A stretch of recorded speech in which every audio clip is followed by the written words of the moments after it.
Et bonjour à tous. Aujourd'hui, je continue mon cycle cinéma italien, notamment dans le western, parce qu'il y en a trop en fait à regarder. Donc je vais vous en faire une bonne petite liste là, et je revois un petit peu donc les anciens classiques que j'avais découverts quand j'étais plus jeune. Il faut savoir que je tombais sur le western italien très tôt, grâce à mes grands-parents, comme j'ai dit dans Le Bon, la Brute et le Truand, mais étant ado, comme j'étais fan de Tarantino et que Tarantino adore ce genre, hein, il est très très inspiré, notamment au niveau musical, par le western italien. Donc j'ai penché là-dessus. Je me suis mis à découvrir beaucoup de western italiens. Alors des gros classiques, évidemment les Sergio Leone, que j'avais peut-être raté étant gamin, les Sergio Corbucci, voilà, Navarro Joe, Le Grand Silence.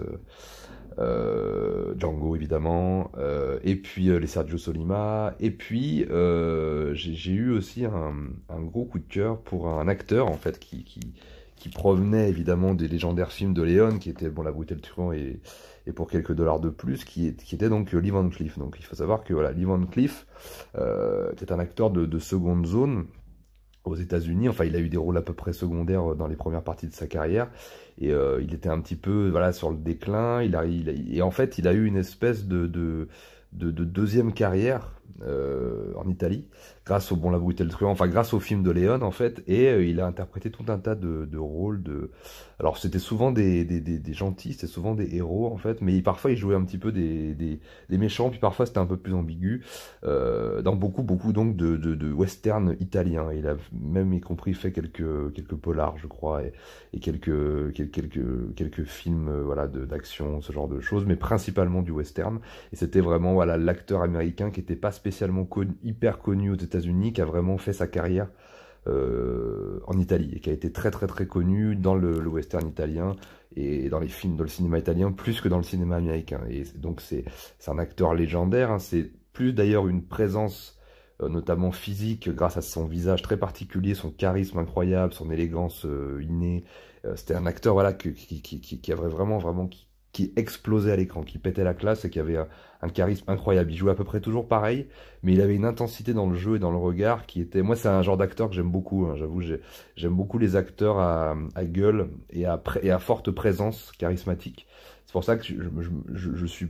Voilà, moi j'aime quand les acteurs finalement sont immédiatement sanctifiés comme des statues, un petit peu comme voilà de l'art traditionnel, un petit peu à l'ancienne, grec ou romain, etc. J'aime le côté statue d'un acteur. Voilà, quand on le voit immédiatement, on sait à qui on a affaire. Il transporte en lui toute une espèce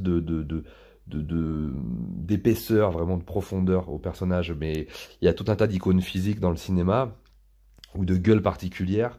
Et j'avoue que c'est un genre d'acteur qui me fascine assez parce qu'il n'a pas vraiment besoin de jouer, d'ouvrir la bouche ou d'interpréter des rôles en fait. C'est vraiment voilà, c'est un rapport plus traditionnel en fait, je trouve, enfin voilà, à l'art de manière globale, et c'est un type d'acteur que j'aime beaucoup. C'est pour ça que j'aime beaucoup d'acteurs qui sont, on va dire, plats ou parfois mauvais, mais qui ont une gueule très intéressante, et une manière de se déplacer, et même une espèce de carrure immédiate comme ça qui est imposée à l'écran. Et je trouve que Lee Van Cleef avait ça. C'était un bon acteur, hein, je trouvais que je trouve quand même que c'est un bon acteur, mais il est d'abord et avant tout cette espèce d'icône physique, cette présence incroyable. Donc moi, je me suis mis à regarder beaucoup de ces films, et il a fait vraiment une bonne dizaine de grands films de western italien.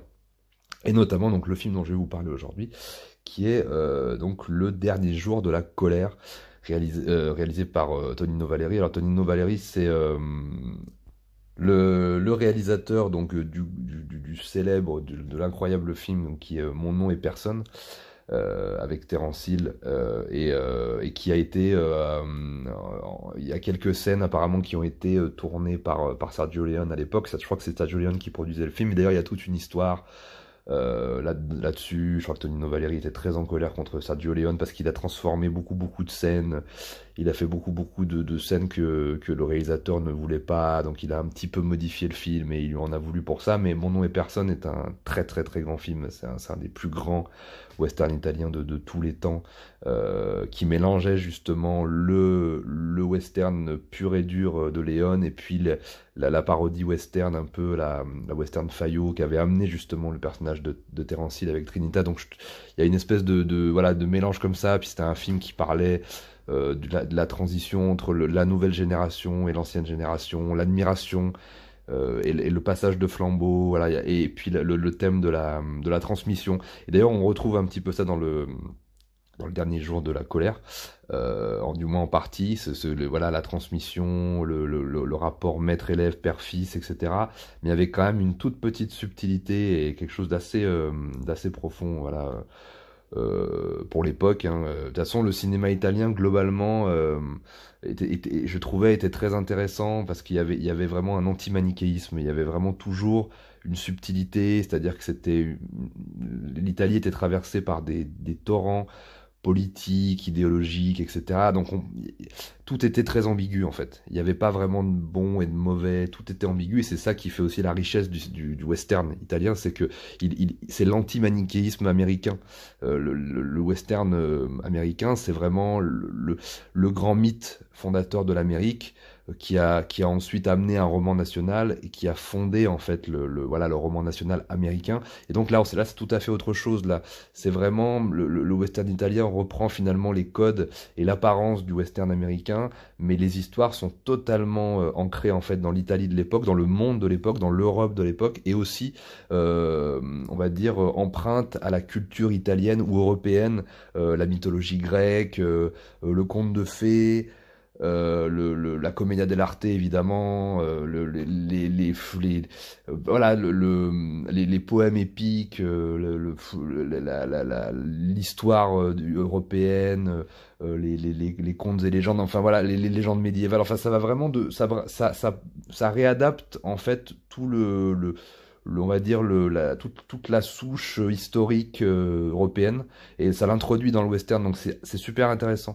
Et en plus avec toujours le côté ambigu des personnages, parce que c'était des films qui étaient à la fois tantôt à droite, tantôt à gauche, un peu chrétien, un peu marxiste. Il y avait vraiment tout ça qui était mélangé, à rapport à la tradition, puis aussi à la modernité, parfois à l'épique, parfois à l'horreur. C'était très intéressant pour ça. C'est pour ça que c'est un genre que j'aime beaucoup. Et celui-là est très intéressant aussi.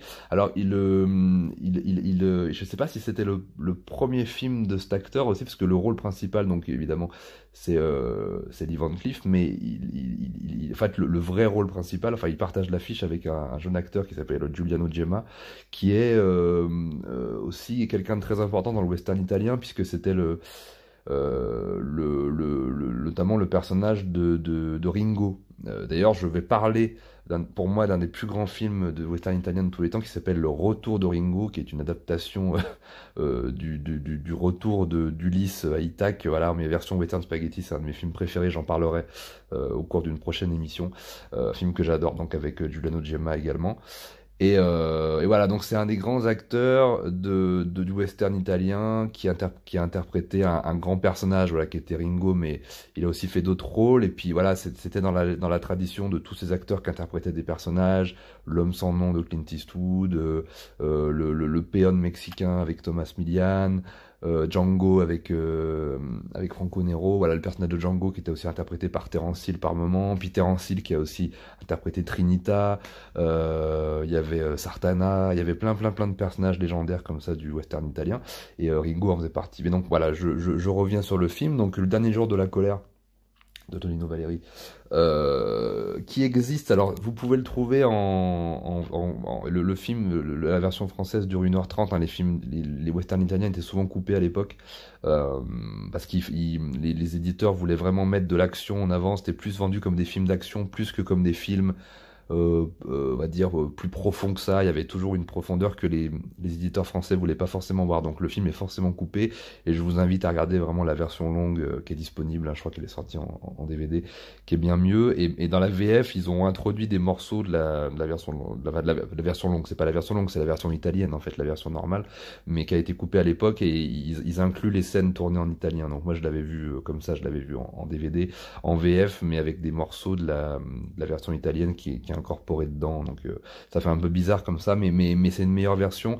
Ça raconte, c'est beaucoup plus profond on va dire l'histoire du personnage principal, donc qui est Julian Ojima, qui est une espèce de, on va dire, de souffre-douleur d'une ville. Voilà, c'est l'espèce d'orphelin, on va dire fils de putain, voilà, qui a jamais, voilà, on sait pas d'où il vient, on sait pas qui il est, il sert simplement de bouche-trou et c'est le mec qui nettoie la merde de la ville, en fait. C'est l'espèce de, voilà, et tout le monde se fout de sa gueule, tout le monde lui botte le cul, voilà, le personnage, en fait, emmagasine une colère, une frustration depuis des années, et il en a marre, il a envie de prendre sa revanche sur tous ces gens qui se foutent de sa gueule, et un jour arrive en ville donc une espèce de voilà d'étranger, hein, toujours le mythe de l'étranger qui arrive dans la ville, qui est interprété par Lee Van Cleef et qui est vraiment le mec voilà sûr de lui, un peu âgé, le héros traditionnel des westerns qui vient dans la ville avec son flingue et qui vient on va dire faire la justice, mais comme vous le verrez dans le film, ça je vais pas tout vous raconter parce que c'est ça justement qui est intéressant, ça va un petit peu plus loin que ça, c'est pas si simple, il vient pas simplement faire la justice, le personnage est un petit peu plus compliqué et un petit peu plus sombre qu'il n'y paraît, mais bon ça je veux pas spoiler parce que c'est vraiment très très important justement de voir ce basculement là, parce qu'en fait le personnage de Julian Ojima, finalement on a l'impression qu'il convoque cette figure, il imagine peut-être dans sa tête cette figure légendaire, héroïque qui arrive pour que lui-même puisse prendre sa revanche sur tous les, parce que vraiment tout le monde l'humilie, vraiment c'est vraiment le pauvre gars que tout le monde humilie, dont tout le monde se sert, qui se fait cracher à la gueule, il se fait cracher à la gueule par le patron du saloon, par le coiffeur, par évidemment le maire, par le shérif, par la bourgeoisie. Il y a vraiment ce côté un petit peu marxiste, quoi, et puis le côté aussi un petit peu catholique avec cette espèce d'ange comme ça, justicier qui arrive, mais on verra que c'est un ange un peu noir, quoi, qui arrive dans la ville, et puis Julian Ojima voilà, on ne sait pas si c'est dans sa tête que ça se passe ou si c'est vraiment voilà, ce personnage qu'il rencontre, mais c'est ça qui est aussi intéressant avec le western italien, c'est que parfois les personnages imaginent des choses, on peut imaginer que les personnages fantasment et imaginent des choses, ou même créent des monstres avec leur esprit, il y a vraiment ce côté-là, parfois c'est un peu fantastique aussi par moments, il y a vraiment ces éléments-là aussi qui sont intéressants, et puis voilà, ça traite évidemment, il y a quand même au début ce côté transmission avec le jeune qu'on peut retrouver dans plein de films d'arts martiaux par exemple, le jeune troufion qui est pas sûr de lui, qui s'en prend plein la gueule, un peu comme dans le chinois des chaînes avec Jackie Chan, voilà, qui rencontre un espèce de maître, et ce maître va lui apprendre des trucs, va lui transmettre un savoir, et donc et voilà, il y a le thème de la transmission, le rapport père-fils, maître-élève, etc., qui est intéressant, mais voilà, comme je vous dis, ça va partir un peu plus, ça va être un peu plus compliqué que ça, et c'est justement ça que le film est super profond, et je vais pas vous spoiler parce que vraiment c'est vraiment c'est un des meilleurs westerns italiens vraiment de tous les temps. Et j'ai eu la chance de le voir voilà quand j'étais ado, et je l'ai revu pour vous faire la vidéo, et c'est toujours c'est un immense classique, hein. C'est un très très très grand film, avec en plus ce qu'il faut d'action, de gunfight, de duel, voilà, mais avec quand même cette profondeur qu'apporte le réalisateur et qu'apporte le thème voilà, du film. Donc voilà, je vous invite vraiment à redécouvrir ce film, Le Dernier Jour de la Colère de Tonino Valeri. Voilà, très grand film avec Lee Van Cleef et Julian Ojima. Je vous souhaite à tous une très bonne journée ou une très bonne soirée. Regardez du western italien et je vous en